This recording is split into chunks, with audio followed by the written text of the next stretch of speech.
Hello everybody. Last લેક્ચરની અંદર આપણે જે ગોસનો નિયમ છે એના ઉપર આધારિત અમુક દાખલાઓની ચર્ચાઓ કરેલી છે.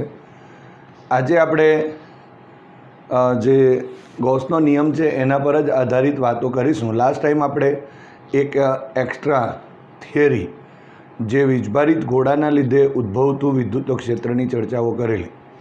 એમાં કોઈ બહારનું બિંદુ હોય તો પછી અંદરના વિસ્તારમાં અને સપાટી ઉપર જે વિદ્યુત ક્ષેત્રો હોય એની આપણે વિસ્તારથી ચર્ચા કરેલી છે.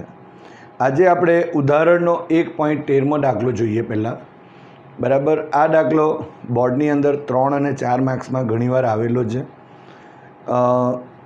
ઉદાહરણ નંબર 1.13. પરમાણુ માટેના પ્રારંભિક મોડેલમાં ઝેડી વીજભાર ધરાવતું ધન વીજભારિત બિંદુવત ન્યુક્લિયસ તેની આસપાસ કેપિટલ R ત્રિજ્યા સુધી નિયમિત ઘનતાના ઋણ વીજભાર વડે ઘેરાયેલું છે. સમગ્રપણે પરમાણુ તટસ્થ છે.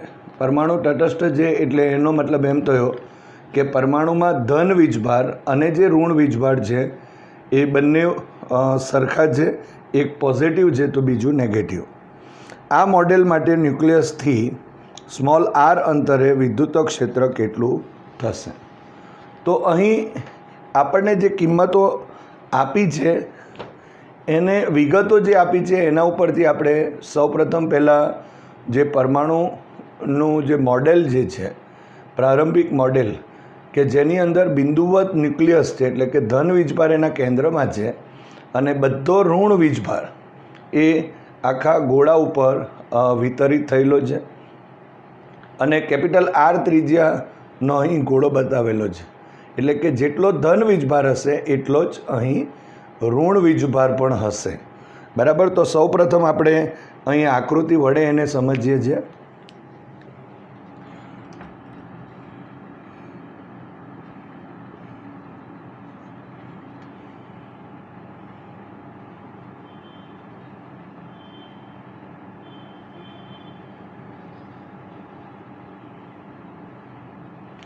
ધારો કે આ રીતે આપણે અહીં જે પરમાણુ છે એને આ દર્શાવી દઈએ.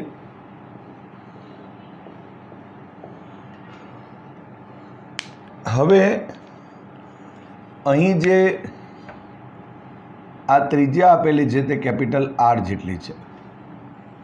તો સૌપ્રથમ આપણે જો અહીંયા એના કેન્દ્રથી સ્મોલ r અંતર એટલે પહેલાં આપણે અંદરના વિસ્તારમાં લઈશું, પછી બહારના વિસ્તારમાં લઈશું અને ત્યાર પછી સપાટી પર. આમ 3 જે આપણે વિદ્યુત ક્ષેત્ર છે તે શોધવાના છીએ. તો અહીંયા જો ધારો કે આપણે વિચારીએ અહીંયા તો આટલે બિંદુવત ધન વીજભાર છે અને જો ધન વીજભાર બિંદુવત જો હોય તો ત્યાંનો ધન વીજભાર ZE જેટલો થશે. હવે અહીં આ જે ગોળો જે છે કે પરમાણુ મોડેલ છે એનો ગોળો છે એમાં બીજા બાકી જગ્યા ઉપર બધે ઋણ વીજભાર છે. આ રીતે ઋણ વીજભાર છે અને આ ગોળાની જે ત્રિજ્યા છે એ કેપિટલ R જેટલી છે. એટલે અહીં આપણે વીજભાર જે છે એ વીજભારની કદ ઘનતાનો ઉપયોગ કરવો પડશે. તો સૌપ્રથમ આપણે જોઈએ તો અહીં લખાશે કે આકૃતિમાં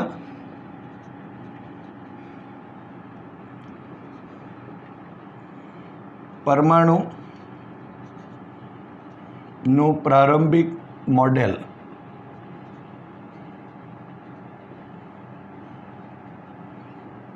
દર્શાવેલ છે.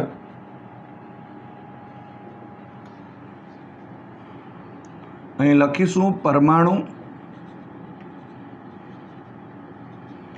વિદ્યુતની દ્રષ્ટિએ તટસ્થ છે. માટે આ જે ગોળા પરનો ગોળામાં એવું લખીશું ધન વિદ્યુત ભાર અથવા તો અહીંયા પરમાણુમાં પણ લખી શકાય, પરમાણુમાં ધન વિદ્યુત ભાર is equal two plus ZE અને ઋણ વિદ્યુત ભાર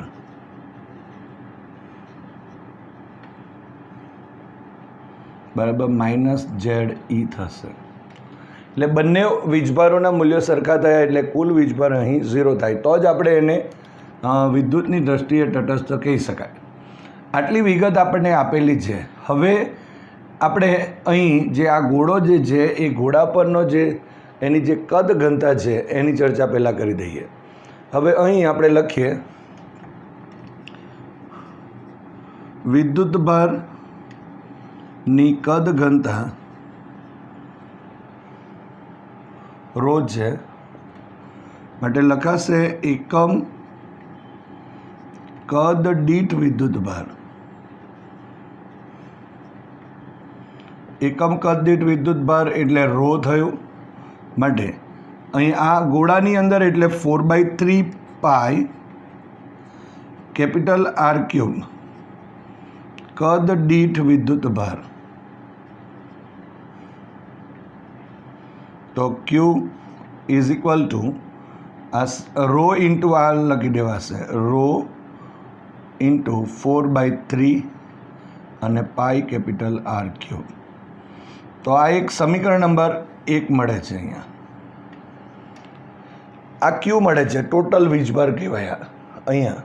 અને એ ટોટલ વીજભાર ઉપરથી જો આપણે વાતો કરીએ અહીંયા Q, તો આ જે Q છે એ ગોળા ઉપર ટોટલ કેટલો છે તો બધો ઋણ વીજભાર છે. તો ઋણ વીજભાર માટે લખવું હોય તો અહીંયા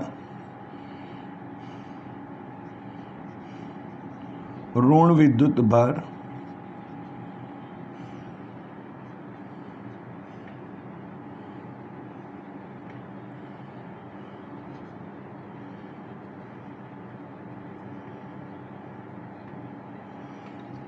અહીંયા ρ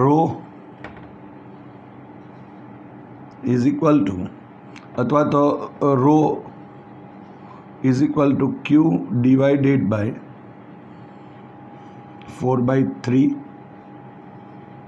પાઈ કેપિટલ R³ થશે. હવે આ જે Q મળે છે ને એ Q આપણે કયો લીધો? અહીંયા જો કહીએ તો આ બધો ઋણ વીજભાર થશે. R ત્રિજ્યા જેમાં છે ઘેરાયેલો તે, એટલે અહીંયા ઇઝ ઇક્વલ ટુ આપણે લખીશું તો અહીંયા -ZE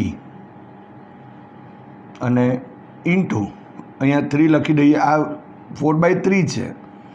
આ જે આપણે લખ્યું છે એ અહીંયા ρ is equal to Q divided by 4/3 pi R³ લીધું, 4/3 પાઈ R³. હવે આ 3 છે તેને ઉપર લખી દઈએ, માટે -3ZE ડિવાઇડેડ બાય 4 પાઈ અને કેપિટલ R³ થશે. તો અહીંયા આપણને ρ મળી જાય છે. એટલે કે આ ગોળા ઉપરનો, કારણ કે પ્લસ જે વિદ્યુત ભાર છે એ તો અહીં ન્યુક્લિયસ પર છે અને તે તો Z જેટલો જ છે, પણ અહીં આ જે બધો ઋણ વીજભાર છે એ ઋણ વીજભાર માટે ઋણ વીજભારની કદ ઘનતા જો આપણે લખીએ તો ρ ઇઝ ઇક્વલ ટુ -3ZE અને 4 પાઈ કેપિટલ R³ થશે. હવે આપણને આ ρ મળે છે એટલે હવે કન્ડિશન લઈએ કે અંદરના વિસ્તારમાં વિદ્યુત ક્ષેત્ર શોધવું હોય તો કેવી રીતે. તો સૌપ્રથમ આપણે અહીં ગાઉસિયન પૃષ્ઠ લેવું પડશે. તો ગાઉસિયન પૃષ્ઠ કેવી રીતે લઈશું? આ રીતે આપણે એક ગાઉસિયન પૃષ્ઠ લઈએ.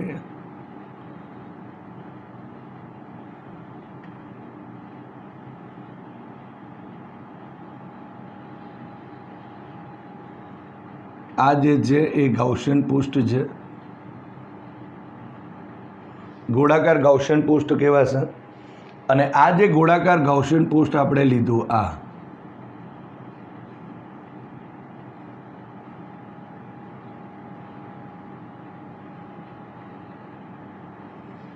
અંદરના વિસ્તારમાં કે જેની ત્રિજ્યા સ્મોલ r જેટલી છે. અહીંયા શું લખીશું? Small r. તો આ રીતે અહીં સ્મોલ r લખીશું.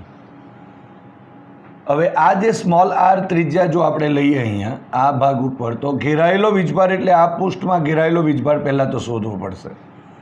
એટલે સ્મોલ આર ત્રિજ્યાનો જે ગોળો છે એના ઉપરનો વિદ્યુતભાર કેટલો, તો આપણા પાસે જે ન્યુક્લિયસ છે તેની અંદર જેટલો પ્લસ છે તે તો છે જ, પણ ઋણ કેટલો, તો આર ત્રિજ્યાના ગોળા પર જેટલો હશે તેટલો.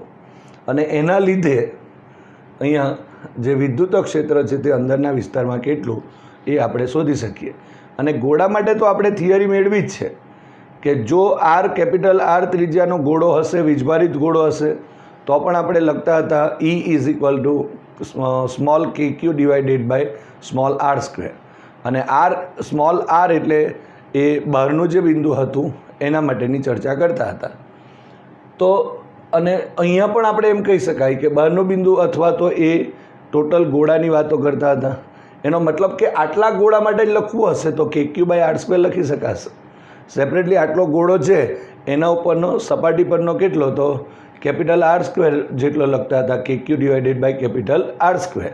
પણ અહીંયા સ્મોલ આર છે તો સ્મોલ આર સ્ક્વેર લખીશું અને પછી આપણે આ કિંમત રોની મૂકી દઈએ. એટલે કે આના ઉપરથી આટલા પર કેટલો વીજભાર છે તે પહેલાં શોધવો પડશે. તો અહીંયા આપણે લખીશું પહેલો point, small R is less than r હોય ત્યારે. એટલે આ હોય ત્યારે એટલે એનો મતલબ શું થયો કે આ જે ગોળો છે એ ગોળાના અંદરના વિસ્તાર માટે. તો અહીંયા લખી દઈએ ગોળાના અંદરના વિસ્તાર માટે. બરાબર. તો અહીં સ્મોલ આર ત્રિજ્યાના ગોળા પરનો વિદ્યુતભાર, પહેલાં વિદ્યુતભાર શોધી દઈએ તો એને નામ આપીશું ક્યુ ડેશ. તો જ આપણે કે ક્યુ ડિવાઇડેડ બાય આર સ્ક્વેરવાળા સૂત્રનો ઉપયોગ કરી શકાશે. તો અહીંયા ક્યુ ડેશ, તો એમાં પહેલાં ધન વીજભાર લખી દઉં એટલે ઝેડી બધો, અને પ્લસ કેટલા આવશે, તો આટલામાં જે ઘેરાયેલો હશે તે આટલામાં, તો એટલામાં ઘેરાયેલો જો શોધવો હશે તો આપણે પહેલાં તો અહીં કદ ઘનતાની વ્યાખ્યાનો ઉપયોગ કરવો પડશે. તો એ જો આપણે લખવું હોય તો અહીં લખી શકાશે એકમ કદ દીઠ વિદ્યુતભાર એટલે કેટલો થશે અહીંયા રો માટે 4/3 પાઈ સ્મોલ આર ક્યુબ કદ દીઠ, એકમ કદ દીઠ વિદ્યુતભાર અને આટલો કદ દીઠ વિદ્યુતભાર. તો કેટલા થઈ જશે અહીંયા 4/3 પાઈ small R cube into rho થશે. તો એ અહીં લખી શકાય. એટલે જો આપણે લખીએ તો અહીં 4/3 પાઈ આ small R cube into rho થશે. ઓકે. તો આ રીતે આપણે અહીં લખી શકીએ. હવે આ સમીકરણ નંબર જે અહીંયા ધારો કે 2 આપી દઉં, તો સમીકરણ 2 પરથી આ રોની કિંમત આપણે લખી દઈએ છીએ. બરાબર. તો અહીંયા સમીકરણ નંબર 2 પરથી અહીંયા q dash is equal to z તો ખરું છે, અહીંયા પ્લસ 4/3 પાઈ સ્મોલ આર ક્યુબ આવશે, અને કૌંસમાં આ રોની કિંમત અહીંયા -3ZE divided by 4 pi capital R cube, 4 pi capital R cube, આ રીતે. ઓકે. હવે અહીં 3 અને 3 કેન્સલ, 4 પાઈ અને 4 પાઈ કેન્સલ, તો બાકી શું રહેશે અહીંયા, તો ઝેડી તો છે જ, અહીંયા માઇનસ નિશાની, આ માઇનસ અહીંયા આવી જશે, અને ઝેડી સ્મોલ આર ક્યુબ, આ ઝેડ ઈ અને આ સ્મોલ આર ક્યુબ, અને ડિવાઇડેડ બાય છેદમાં કેપિટલ આર ક્યુબ. ઓકે. હવે ફરી પાછું ઝેડ ઈ કોમન લઈ લઈએ તો 1 minus small R cube by capital R cube આ રીતે લખાશે. આ ક્યુ ડેશ મળે છે. આ ક્યુ ડેશનો મતલબ શું થયો કે આટલો જે ગોળો છે એ ગોળા ઉપરનો વિદ્યુતભાર મળી ગયો. હવે તો આ ગોળા ઉપર આ જે અહીંયા અત્યારે ટોટલ વિદ્યુત ક્ષેત્ર શોધવાનું છે તો E બરાબર કે Q divided by R square, જ્યાં ક્યુની જગ્યાએ આપણે ક્યુ ડેશ લખીશું. એટલે વિદ્યુત ક્ષેત્ર ક્યાં મળશે? જે આ આપણા પાસે પરમાણુ જે છે એનો જે ગોળો છે એના અંદરના વિસ્તારમાં મળી જશે. બરાબર. તો અહીં આપણે લખીશું માટે અહીં અંદરના વિસ્તારમાં ગોળાના અંદરના વિસ્તારમાં ઉદ્ભવતું વિદ્યુત ક્ષેત્ર. ઓકે, તો એને નામ આપી દો E ઇઝ ઇક્વલ ટુ અહીં કે ક્યુ ડેશ નામ આપવું પડશે, આ ગોળા પરનો છે એટલે, અને divided by small R square. So અહીંયા E ઇઝ ઇક્વલ ટુ કે અને ડિવાઇડેડ બાય આર સ્ક્વેર, કે અને ક્યુની કિંમત લખી દઈએ તો ZE કૌંસમાં 1 minus R cube by R cube. So આની જગ્યા ઉપર 1/4πε0 આ કેની કિંમત, આ સ્મોલ આર સ્ક્વેર છે તેને અંદર લઈ લઉં એટલે ઉપર ZE આવી જશે, અને કૌંસમાં 1/r સ્ક્વેર, આ આર સ્ક્વેર છે એને કૌંસમાં મૂકીએ છીએ, minus R cube divided by નીચે આર સ્ક્વેર, અહીંયા પણ આવશે ને અહીંયા પણ આવશે, કેપિટલ આર ક્યુબ. સો અહીં આર સ્ક્વેર અને એક અહીં આર સ્ક્વેર કેન્સલ થઈ જશે, માટે લાસ્ટ આન્સર જો આપણે કહીએ તો E is equal to ZE divided by 4πε0 કૌંસમાં 1/r સ્ક્વેર માઇનસ r/કેપિટલ આર ક્યુબ. આ રીતે લખાશે. તો અહીંયા તમે જોઈ શકો છો કે આ જે કન્ડિશન મળે છે એ small R is less than R માટે છે. બરાબર, આ કન્ડિશન માટે છે. એટલે અહીં જો આપણે કહેવું હોય તો અહીંયા આ જે પરમાણુ મોડેલ માટેનો જે ગોળો છે એના અંદરના વિસ્તારમાં જો આપણે કહીએ તો વિદ્યુત ક્ષેત્ર E is equal to ZE divided by 4πε0 કૌંસમાં 1/r square minus small R divided by capital R cube જેટલું થશે. તો આ રીતે આપણે અહીં આપેલ જે વિગતો છે તે પરથી આપણે લઈ શકાય. હવે ધારો કે આપણે સેકન્ડ જે પોઈન્ટ જે છે એ આમ લખી શકાય, r is greater than r હોય ત્યારે, એટલે small R is greater than r હોય ત્યારે, એટલે આ જે પરમાણુ મોડેલ માટેનો જે ગોળો છે એ ગોળાના બહારના વિસ્તારમાં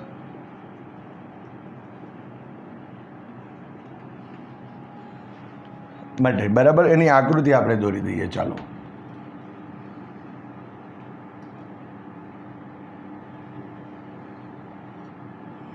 અહીંયા આપણે જોયું તે પ્રમાણે અહીં ધન, અહીંનો વીજભાર ZE અને આ ત્રિજ્યા કેપિટલ આર છે. હવે ધારો કે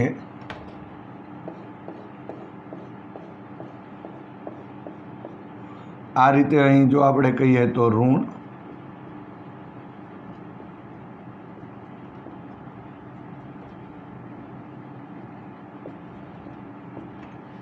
આ ઋણ વીજભાર છે અને એ પણ માઇનસ ZE જેટલો થાય.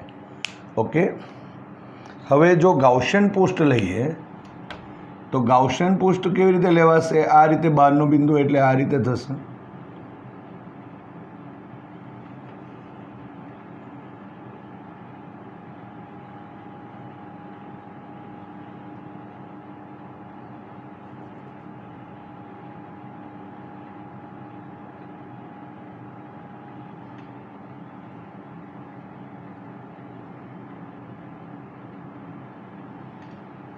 ઓકે, અને અહીંયાની જે ત્રિજ્યા છે આ સ્મોલ આર છે.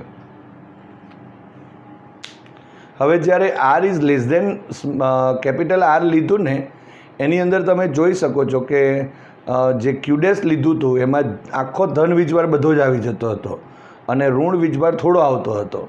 એનો મતલબ શું થયો કે ધન વીજભાર વધુ છે એમ કહી શકાય. અને એટલા માટે ત્યાં જે વિદ્યુત ક્ષેત્ર મળે એની દિશા જો આપણે નક્કી કરવી હોય તો તે બહારની તરફ છે એવું આપણે કહી શકાય.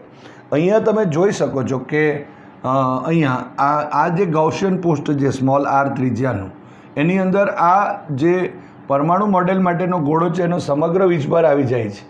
તો અહીંયા જો આપણે લખીએ કે પરમાણુ વિદ્યુતની દ્રષ્ટિએ તટસ્થ છે માટે તેના પરનો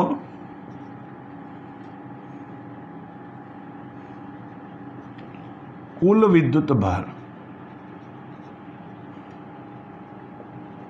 એને ધારો કે ક્યુ ડબલ ડેશ નામ આપી દઉં છું.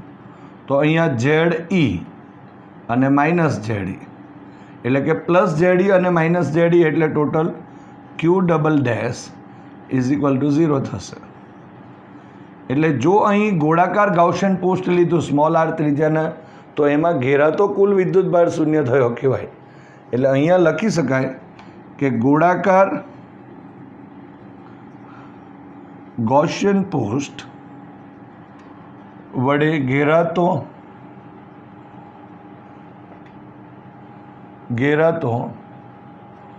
કુલ વિદ્યુત ભાર sigma q is equal to 0 માટે અહીં ગૌસના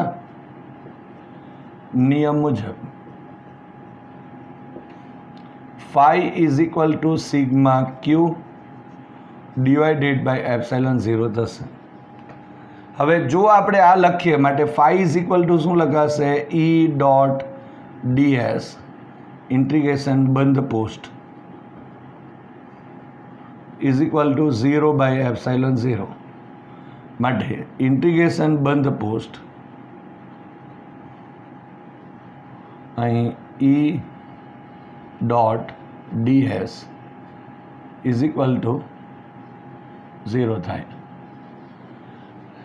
એટલે અહીં જે ફ્લક્સ છે એ પણ 0 થયો. હવે ફ્લક્સ જો 0 થાય પણ અહીંયા જે ક્ષેત્રફળ છે તે તો કદી 0 નહીં થાય. દાખલા તરીકે અહીંયાની વાત કરીએ આપણે તો અહીં જે ફ્લક્સની વાતો કરીએ તો ફ્લક્સની અંદર આ જે ક્ષેત્રફળ સદિશ છે એ તો પૃષ્ઠ છે એટલે હોવાનું જ. એ કદાચ અંદર હોઈ શકે અથવા બહાર હોઈ શકે, એ ડિપેન્ડ્સ છે. પણ અહીંયા વિદ્યુત ક્ષેત્ર જે છે તે અહીંયા શૂન્ય ત્યારે જ થાય કે જો વિદ્યુત ક્ષેત્ર શૂન્ય થાય.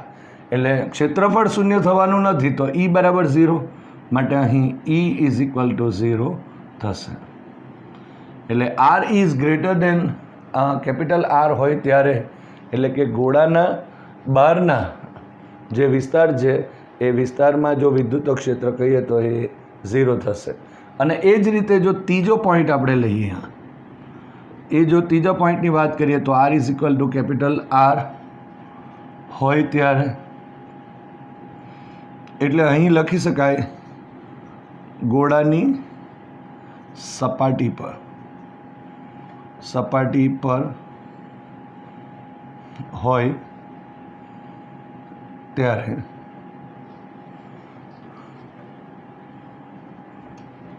ત્યારે વિદ્યુત ક્ષેત્ર એ પણ કેટલું થશે ઈ બરાબર 0 થશે. કારણ લખી શકાય, કારણ અહીંયા લખીશું તો ગૌસિયન પોસ્ટ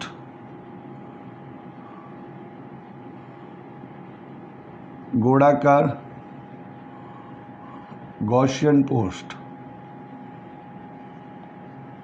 વડે ઘેરાતો કુલ વિદ્યુત ભાર શૂન્ય થશે.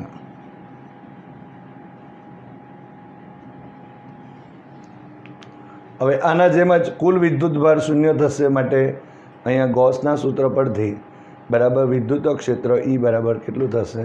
0 થશે.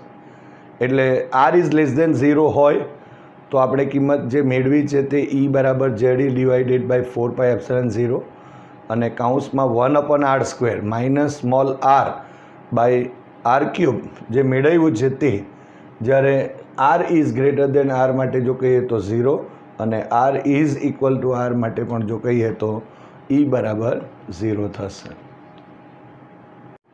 હવે સ્વાધ્યાયનો 1.31મો દાખલો જોઈએ. હવે એવું માનવામાં આવે છે કે પ્રોટોન અને ન્યુટ્રોન જે સામાન્ય દ્રવ્યના ન્યુક્લિયસોની રચના કરે છે પોતે પણ ક્વાર્ક્સ તરીકે ઓળખાતા વધારે પ્રાથમિક એકમોના બનેલા છે. એક પ્રોટોન અને એક ન્યુટ્રોન દરેક 3 ક્વાર્ક્સના બનેલા છે. યુ વડે દર્શાવાતા અથવા કહેવાતા અપ ક્વાર્ક કે જેનો વિદ્યુતભાર +2/3e છે અને ડી વડે દર્શાવાતા અથવા કહેવાતા ડાઉન ક્વાર્ક જેનો વિદ્યુતભાર -1/3e છે. અને ઇલેક્ટ્રોન એ બધા ભેગા મળીને સામાન્ય દ્રવ્ય બનાવે છે. બીજા પ્રકારના ક્વાર્ક્સ પણ શોધાયા છે જેઓ દ્રવ્યના વિવિધ અસામાન્ય પ્રકાર ઉપજાવે છે. પ્રોટોન અને ન્યુટ્રોન માટે શક્ય ક્વાર્કનું બંધારણનું સૂચન કરો. હવે આ જે દાખલો છે એની અંદર આપણે જાણીએ છીએ કે પ્રોટોન અને ન્યુટ્રોન ને આપણે ન્યુક્લિયોન કહીએ છીએ અને આ ન્યુક્લિયોન વચ્ચે લાગતું જે બળ એને ન્યુક્લિયર બળ, સ્ટ્રોંગ ન્યુક્લિયર બળ કહેવાય. મૂળભૂત બળ તરીકે હજુ પણ આપણે એને જ લઈએ છીએ, પણ એકચ્યુઅલી એ જે પ્રોટોન છે તે અને એના કરતાં અને ન્યુટ્રોન એ ન્યુક્લિયોન છે એ પણ અમુક ક્વાર્ક્સના બનેલા હોય છે અને એના વચ્ચે જે લાગતું બળ એને આપણે ક્વાર્ક બળ કહીએ છીએ. પણ હજુ પણ ક્વાર્ક વિશે વધારે શોધાયું નથી અને એટલા માટે આપણે શું કરીએ છીએ, ન્યુક્લિયર સ્ટ્રોંગ ફોર્સને જ આપણે મૂળભૂત બળ તરીકે લઈએ છીએ. તો અહીં આપણે જે આપેલ ક્વાર્ક છે કે પ્રોટોન એ 3 ક્વાર્કનો બનેલો છે, ન્યુટ્રોન પણ 3 ક્વાર્કનો બનેલો છે, પણ એનું જે બંધારણ છે, ક્વાર્કનું બંધારણ કયું છે, એમાં 2 પ્રકારના ક્વાર્ક આપણે અહીં આપેલ છે અને એ છે અપ ક્વાર્ક અને ડાઉન ક્વાર્ક. અપ ક્વાર્ક કોને કહીશું કે જેનો વિદ્યુત ભાર એ +2/3e જેટલો છે. ઓકે. અને ડાઉન ક્વાર્કનો મતલબ થશે કે જેનો વિદ્યુત ભાર -1/3e જેટલો હોય. તો અહીંયા આ 2 પોઈન્ટને ધ્યાનમાં રાખી અને આપણે આ જે દાખલો છે તે ગણીએ. બીજી એક વાત, પ્રોટોનનો જે વિદ્યુત ભાર છે તે આપણે જાણીએ છીએ E જેટલો હોય અને ન્યુટ્રોનનો જે વિદ્યુત ભાર છે એ 0 હોય છે. તો સૌપ્રથમ આપણે અહીં ક્વાર્ક વિશે લખીએ અને પહેલાં આપણે પ્રોટોન માટેનું જે ક્વાર્ક બંધારણ છે એ શોધીએ અને ત્યાર પછી ન્યુટ્રોનનું.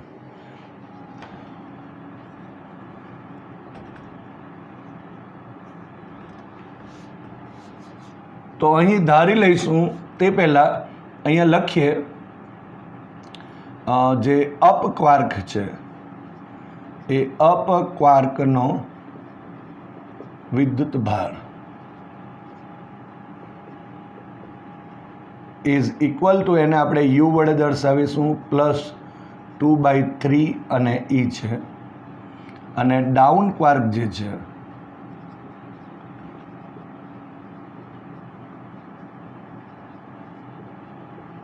નો વિદ્યુત ભાર એને આપણે ડી કહીશું ઇઝ ઇક્વલ ટુ -1/3e થશે.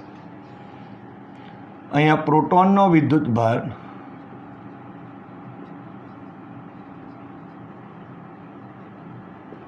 ઇઝ ઇક્વલ ટુ E અને ન્યુટ્રોન છે એનો વિદ્યુત ભાર એ 0 છે. હવે પહેલાં પ્રોટોન માટે વાત કરીશું. માટે અહીં લખીએ કે ધારો કે પ્રોટોનમાં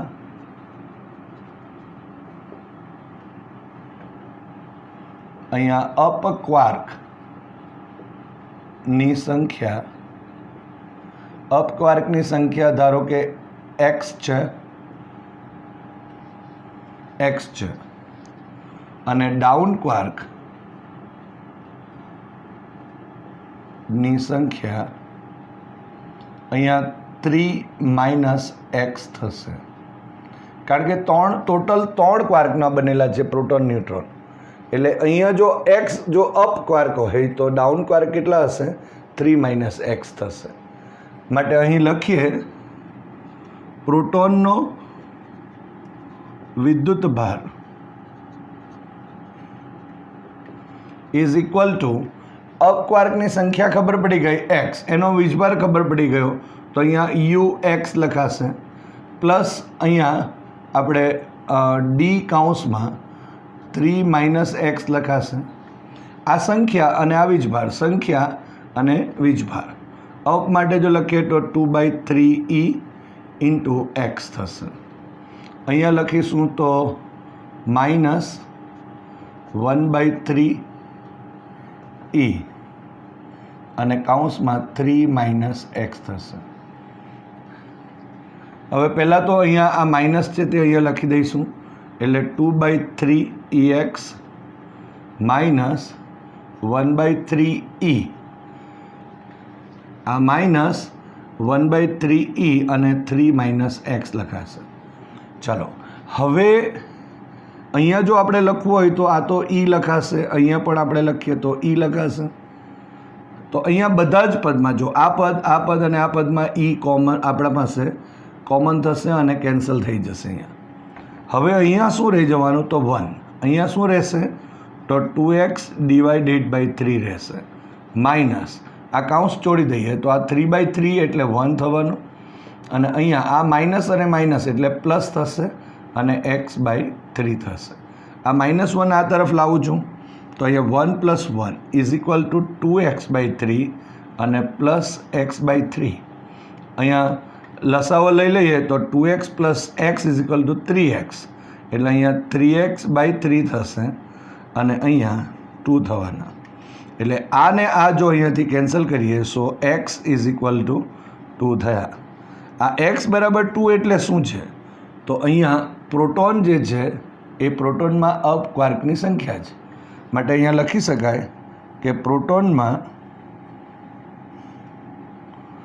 અપ ક્વાર્કની સંખ્યા x = 2 અને અહીંયા લખીશું ડાઉન ક્વાર્કની સંખ્યા કેટલી થઈ જશે અહીંયા? તો અહીંયા 3 - x = 3 - 2 = 1 થશે. ઓકે, તો આ રીતે આપણને અહીં ડાઉન ક્વાર્કની સંખ્યા પણ મળી જાય છે. તો હવે આપણે શું લખીશું? અહીંયા આટલે જો આપણે લખવું હોય તો કેવી રીતે લખાશે? તો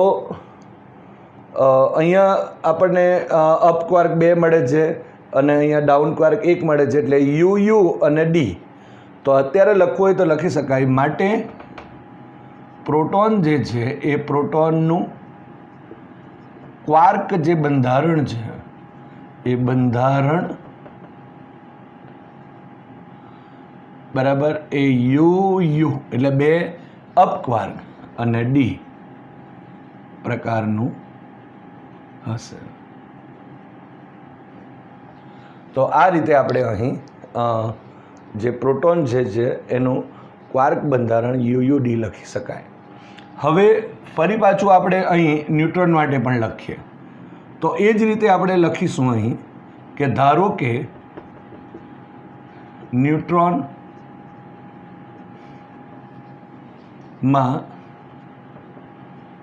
અપ ક્વાર્કની સંખ્યા y છે,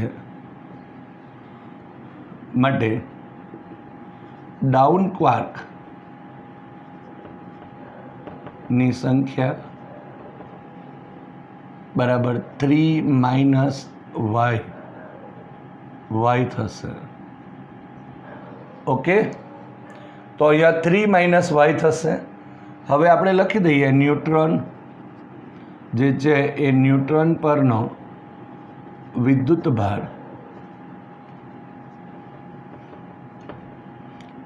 ભાર ઇઝ ઇક્વલ ટુ અહીંયા અપ એટલે યુ વાય અને અહીંયા પ્લસ બીજો કયો છે ડાઉન માટે ડી અને 3 માઇનસ વાય આ રીતે લખાશે.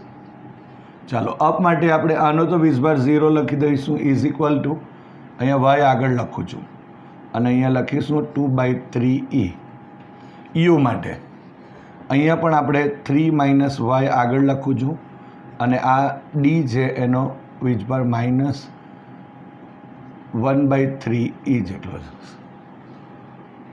સો ઇઝ ઇક્વલ ટુ અહીંયા 2y/3 અને થયું. અહીંયા શું થશે, આ માઇનસ નિશાની અહીંયા મૂકી દો એટલે માઇનસ આવવાનું અને આ 3/3 એટલે 1 એટલે રહી જશે.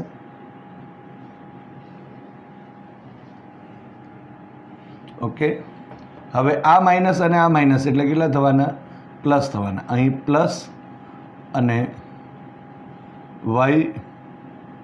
y/3 અને થશે. તો હવે આ જે છે એને હું આ તરફ લાવું છું. ઇઝ ઇક્વલ ટુ 2y/3 અને plus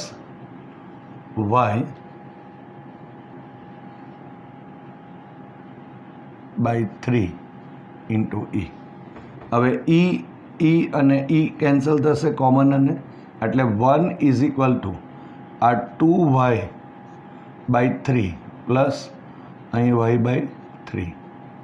so 3y/3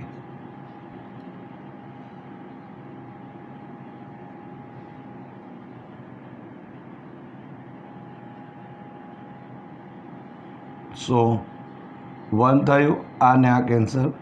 so y is equal two 1 થશે. હવે y એટલે અપક્વાર્કની સંખ્યા છે માટે અહીં અપક્વાર્કની સંખ્યા મળી ગઈ. અહીંયા આ y ઇઝ ઇક્વલ ટુ અપક્વાર્કની સંખ્યા એ 1 થવાની. ડાઉન ક્વાર્કની સંખ્યા 3 માઇનસ વાય એટલે 1 થશે. તો અહીંયા લખીએ માટે ન્યુટ્રોનમાં અપ ક્વાર્કની સંખ્યા બરાબર વાય બરાબર 1 થશે અને ડાઉન ક્વાર્કની સંખ્યા બરાબર 3 minus y is equal to 3 minus 1 is equal to 2 થશે. એટલે હવે ડાઉન ક્વાર્ક અહીંયા 2 છે અને અપ ક્વાર્ક 1 છે માટે હવે લખી શકાય ન્યુટ્રોનમાં અથવા ન્યુટ્રોનનું ક્વાર્ક બંધારણ કયું થવાનું, તો અહીંયા એક અપ ક્વાર્ક એટલે એક અપ અને 2 ડાઉન એટલે UDD પ્રકારનું હશે. તો આ રીતે આપણે અહીં શોધી શકાય. હવે આનો જે આન્સર જે મળે છે ને UD જે પ્રોટોન માટે અને UDD એ ન્યુટ્રોન માટે જે મળે છે એ પણ તમે માત્ર યાદ રાખો અને MCQની અંદર જ્યારે પણ આવે તો તમે એની અંદર એના વીજભારની કિંમત મૂકીને પણ અહીંયા શ્યોર કરી શકો છો કે પ્રોટોનનો વીજભાર છે તે જેટલો છે અને ન્યુટ્રોનનો જે વિદ્યુત ભાર છે એ 0 છે.